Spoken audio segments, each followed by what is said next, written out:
El amanecer en los alerces llegó con un silencio anómalo. El viento, habitualmente fresco y cargado de cantos de aves, parecía haberse detenido por completo. En su lugar, un olor dulce, casi empalagoso, flotaba sobre el aire húmedo del bosque. A las 6:30, un guardaparques llamado Luis Orellana realizaba su ronda habitual por la zona sur del parque, donde el suelo se hundía entre raíces viejas y musgo. Fue entonces cuando notó algo fuera de lugar, un claro que no recordaba haber visto antes. Las ramas estaban rotas, el terreno removido, y sobre todo, el aire olía a flores. Pero no había flores. Al apartar un conjunto de lianas, descubrió una grieta entre los álamos. Apenas cabía una persona. Desde el interior, una corriente tibia de aire exhaló un aroma más intenso, a tierra y a miel vieja. Encendió su linterna, y conteniendo la respiración, avanzó unos metros. La luz reveló un pasaje estrecho cubierto de raíces que descendía hacia una cámara natural. Allí, las paredes estaban decoradas con ramos secos, huesos y coronas trenzadas. En el centro, un círculo de piedra rodeaba algo que al principio confundió con troncos caídos, pero no lo eran, eran esqueletos humanos, dispuestos con una precisión casi ritual. Algunos estaban sentados, otros yacían boca arriba con los brazos extendidos hacia el techo, como si esperaran algo. Sobre los huesos había pétalos marchitos, adheridos a las calorías. Y entre ellos, una figura tallada en madera ennegrecida, un rostro sin ojos, con una boca abierta de la que nacían raíces. Orellana salió del lugar tambaleando, sin decir una palabra. Horas más tarde, el parque fue cerrado, y la policía científica acordonó el acceso. El agente Gabriel Andrade llegó desde Esquel cerca del mediodía. Se detuvo frente a la entrada de la caverna y observó el entorno, la forma en que los árboles parecían inclinarse hacia el hueco, como si lo protegieran. No parece un escondite, dijo al forense. Parece un altar. Las muestras iniciales indicaron algo imposible, los restos correspondían a distintas épocas. Algunos tenían más de un siglo, otros apenas unos años. No había señales de excavación moderna, ni herramientas. Era como si la tierra los hubiese devuelto. Un fotógrafo de la policía capturó una imagen de las coronas florales, y cuando revisó la cámara, notó un destello extraño, una figura borrosa al fondo, delgada, casi translúcida. Pensó que era un reflejo. Borró la foto. Mientras tanto, en la superficie, el intendente Rojas observaba desde lejos con el ceño fruncido. «Quiero que esto se mantenga en silencio», ordenó. La temporada turística empieza en 2 semanas. Pero Esquel es un pueblo pequeño. Y en los pueblos pequeños, los secretos florecen más rápido que las flores silvestres. Esa misma noche, los noticieros locales hablaban del Santuario de las Flores Muertas, un nombre que nadie supo quién inventó, pero que todos repitieron. 3 días después del hallazgo, Gabriel Andrade recibió la llegada de una consultora enviada desde Bariloche, la doctora Elena Paredes, antropóloga especializada en rituales precolombinos.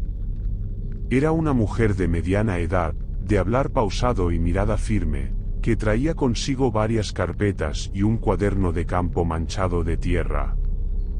«No soy supersticiosa, agente», dijo al saludarlo, «pero esto no parece una cueva cualquiera».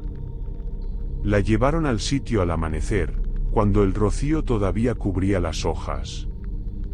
La luz se filtraba a través del follaje, creando un brillo esmeralda sobre el suelo. El silencio era tan denso que incluso los insectos parecían ausentes. Dentro de la caverna, Elena observó cada rincón con atención casi reverencial. Anotó símbolos, midió distancias, dibujó los restos con trazos rápidos. No es un santuario funerario, explicó. Es un lugar de tránsito. ¿Tránsito?, preguntó Andrade. Entre la muerte y el renacer, respondió ella, tocando con cuidado un hueso cubierto de polen petrificado. Estos cuerpos no fueron enterrados aquí. Fueron colocados para acompañar un ciclo. En uno de los esqueletos, la doctora encontró algo extraño, pequeñas semillas incrustadas en las cuencas oculares. Las llevó al laboratorio portátil de la policía científica. Nadie pudo identificar la especie. No correspondían a ninguna planta conocida en la región. El análisis microscópico reveló que estaban vivas. Germinaban lentamente, alimentándose de los restos óseos. Esa noche, mientras revisaban las fotos tomadas dentro del santuario, Andrade notó un detalle inquietante. En varias imágenes, un leve resplandor verdoso aparecía flotando sobre el círculo de piedra. No era un reflejo, ni una aberración de lente. Parecía una emanación real. ¿Qué ve?, preguntó Elena, acercándose. No lo sé, respondió él, pero parece moverse. Cuando pasaron las imágenes en secuencia, el resplandor cambiaba de posición, casi como si respirara. Un ruido seco interrumpió el momento. Afuera, entre los árboles, algo crujió. Andrade salió con la linterna y alumbró el bosque. Nada. Solo ramas agitadas por el viento, aunque el aire estaba inmóvil. Elena, desde la entrada, lo observó con una mezcla de miedo y fascinación. En algunos pueblos mapuches, dijo ella en voz baja, se hablaba de los Bekufe, espíritus que habitan la tierra y se alimentan de lo que el hombre deja podrir. ¿Está diciendo que esto tiene que ver con mitología? Digo que quizá el mito no esté tan dormido como creemos. Esa noche, los dos permanecieron en el puesto del guardaparques. A medianoche, el viento cambió.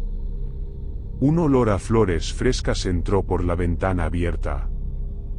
Andrade se levantó, tomó su arma, y apuntó hacia el bosque. A lo lejos, entre la neblina, creyó ver una figura esbelta y oscura, con un halo de luz tenue alrededor. Pero cuando parpadeó, ya no estaba. 2 noches después, una nueva patrulla fue organizada para inspeccionar el perímetro del parque. Andrade insistió en acompañar. No confiaba en los agentes locales, que parecían más interesados en evitar preguntas que en encontrar respuestas. El bosque estaba húmedo, iluminado apenas por la luz amarillenta de la luna, que se filtraba entre los álamos y los coihues. El silencio tenía un peso insoportable. A cada paso, el suelo crujía bajo la hojarasca y el olor a tierra mojada se mezclaba con un aroma dulzón, floral, casi narcótico. ¿Lo siente?, murmuró Andrade, apuntando la linterna hacia el suelo. El agente a su lado asintió con el rostro tenso. Sí, como si algo floreciera acá mismo. Pero no había flores, solo raíces y ramas retorcidas que parecían moverse con la brisa. El grupo avanzó hasta una zona donde el terreno formaba un círculo natural. Allí, entre las sombras, descubrieron algo nuevo, una especie de altar improvisado, hecho con piedras cubiertas de musgo y pétalos dispersos. En el centro, una figura tallada en madera fresca, diferente a las anteriores. Esta vez, el rostro tenía los ojos abiertos. Y de su boca colgaban raíces que parecían húmedas. Esto no estaba hace 2 días, dijo Andrade en voz baja. El silencio fue roto por un ruido profundo, algo entre un zumbido y un suspiro. Las linternas titilaron. Luego, un viento cálido barrió el claro, levantando un remolino de polvo y polen. El agente más joven tosió, llevándose la mano a la garganta. No puedo respirar. Sus ojos se pusieron vidriosos, su piel se cubrió de granos, y cayó al suelo, convulsionando. El resto intentó auxiliarlo, pero una lluvia de polen dorado comenzó a descender desde los árboles, como si las flores invisibles estallaran en plena oscuridad. Andrade retrocedió, cubriéndose el rostro. Entre los árboles, vio una forma alta, delgada, temblorosa, como hecha de hojas. Era una silueta humana, pero no sólida. El viento la atravesaba, dispersándola y rehaciéndola en un movimiento lento, casi hipnótico. Y de pronto, el sonido cesó. El aire volvió a ser normal. La figura se desvaneció entre el follaje. El agente herido respiraba con dificultad, pero estaba vivo. Cuando lo subieron al vehículo para llevarlo al hospital, Andrade volvió la vista al bosque. El altar ya no estaba. Ni las flores. Solo un espacio vacío cubierto de ceniza blanca. Al regresar al campamento, la doctora Paredes lo esperaba. Sabía que volvería con algo más que miedo, dijo ella, observando sus manos cubiertas de polvo. Lo vio, ¿verdad? Andrade no respondió. Solo asintió, y dijo, no era humano. Pero tampoco parecía querer esconderse. Ella cerró su cuaderno lentamente. Entonces no es un asesino, agente. Es algo que está floreciendo. Afuera, el viento volvió a cambiar. Y, por primera vez, Esquel comenzó a oler a primavera. El amanecer llegó teñido de un verde anómalo. Desde su habitación en el pequeño hotel de Esquel, Gabriel Andrade observaba por la ventana cómo el rocío resbalaba por los vidrios. El aire olía a flores frescas, aunque ninguna crecía cerca. Sobre la mesa, las muestras recolectadas del santuario reposaban en frascos sellados. Uno de ellos contenía una pequeña semilla extraída de un hueso humano. El laboratorio en Comodoro había enviado un informe preliminar esa misma madrugada. La estructura genética no corresponde a ninguna especie vegetal conocida. Se encuentra en proceso de germinación espontánea. Presenta actividad metabólica anómala, sensible a cambios de temperatura y humedad. Andrade dejó el papel a un lado. Abrió el frasco con cuidado y observó el contenido. La semilla había cambiado de color, ahora era de un tono rojizo, casi carmesí. Y, al contacto con la luz, pareció moverse. Sintió un escalofrío recorrerle la espalda. La cerró de inmediato, guardándola dentro de una bolsa térmica. Luego, caminó hasta el baño y se mojó el rostro. El agua salió tibia, con un leve olor a tierra mojada. Estoy empezando a imaginar cosas, murmuró. En la calle, los vecinos comentaban las noticias. Nadie hablaba ya del caso, sino de algo más cotidiano. Las flores del parque están floreciendo demasiado pronto, decían. Los árboles tienen brotes nuevos aunque el frío no se haya ido. Elena Paredes se reunió con él esa tarde en un café cercano. Le mostró una foto tomada del altar antes de que desapareciera. En una de las piedras, un tallado apenas visible mostraba 4 círculos concéntricos con una línea que los cruzaba, como una marca solar. Esto, dijo ella, es un símbolo de siembra. Un comienzo. ¿Un comienzo de qué?, preguntó Andrade. Del ciclo, respondió, mirando por la ventana hacia las montañas. Y los ciclos, agente, nunca empiezan sin que algo haya muerto primero. Esa noche, antes de dormir, Andrade revisó su libreta de notas. Al final, escribió solo una frase. No fue un hallazgo. Fue un despertar.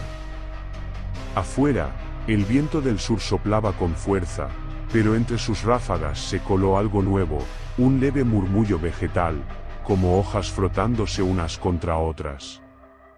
Y en algún punto del bosque, muy lejos, una flor abrió sus pétalos bajo la luna.